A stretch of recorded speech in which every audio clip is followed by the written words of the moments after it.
So I'm going to show you two surface treatments today. One is called Sgraffito. Everybody say it. Sgraffito. And the other one is slip trailing with on-gobes. And I'll explain what that is. Both of these techniques need to be done at the leather hard state. And you can see I have pots that I threw that are now leather hard. The first technique I'm going to show you is called Sgraffito. And you can see I started this one last week. I did cut out this pattern, just the main shape, and repeated it 3 times.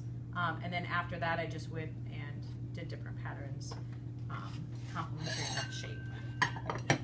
All right, so pretend that this is bare. You want to pick your underglaze, make sure you shake it up. Get these banding wheels, super, super easy. Makes your job much easier. Shake up your underglaze. These brushes are located by our tools.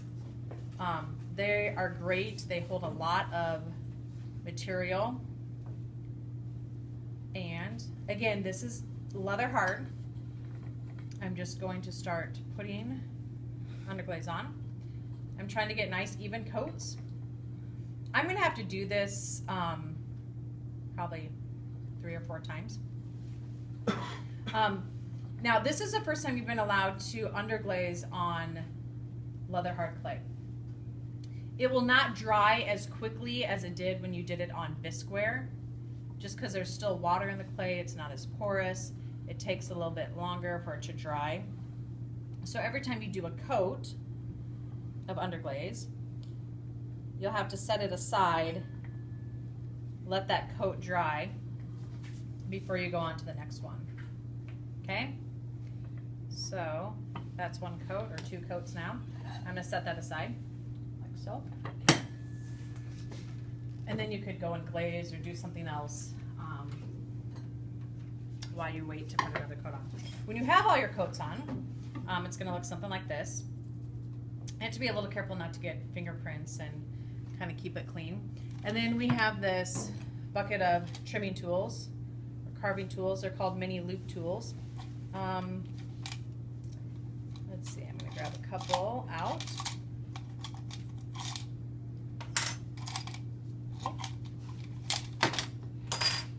And then it's as simple as this. You're just going to start carving whatever design, whatever image you want to. Okay? You know that you're ready to carve when you can touch your underglaze and it doesn't come off on your hands. Okay? So this pot is not dry. It's still leather hard, but so is the underglaze. Okay? If you did it too soon, it would just stick to itself. I'm going to leave this one here, and at some point during today, your goal is to get over here and add to this design. So by the end of the next 2 days, everybody will have their hand in creating this pot. I recommend starting in one spot and letting it grow from there with both of these techniques, just so it's easier to keep it all clean. Okay. Also, try not to rest your hand on this because you can see it starts to get smeary. Okay? What is this technique called? Sgraffito. Sgraffito. Good job. And then after you're done, you would just let it dry, put it on the biscuit, and then normally people clear glaze it so you can still see your design. This next technique is called slip trailing. And we're using on-gobes. We have white and we have black on-gobes. I've already preloaded them in these little squeeze bottles, labeled. These might get a little bit dry. If they're getting a little dry inside, just let me know and I'll add a couple drops of water. They often get clogged. So I do have some needles that you can use to unclog them, hopefully.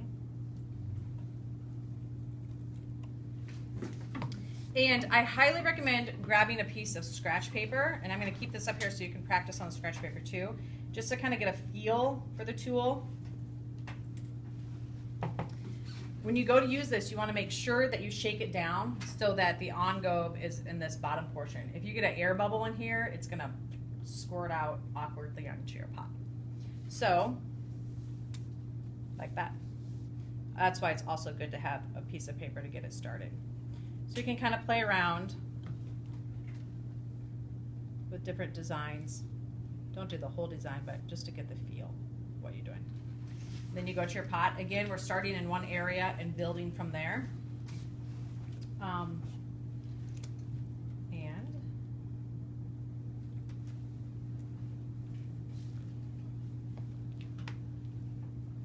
it should be raised up. It's kind of like the puffy paint of ceramics. So I'm just adding to this design. It does take some practice. The more you practice, the better you'll get. And this is called, what is this called? Engobes. These are engobes? Slip trailing. Slip trailing. Good job. Any questions about that?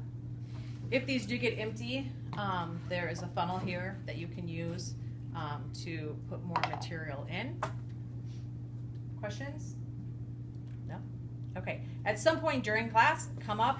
We'll have 2 seats here. Practice that and practice this, and then decide what you're going to do on your pots. All right? All right. Good job. Get to work.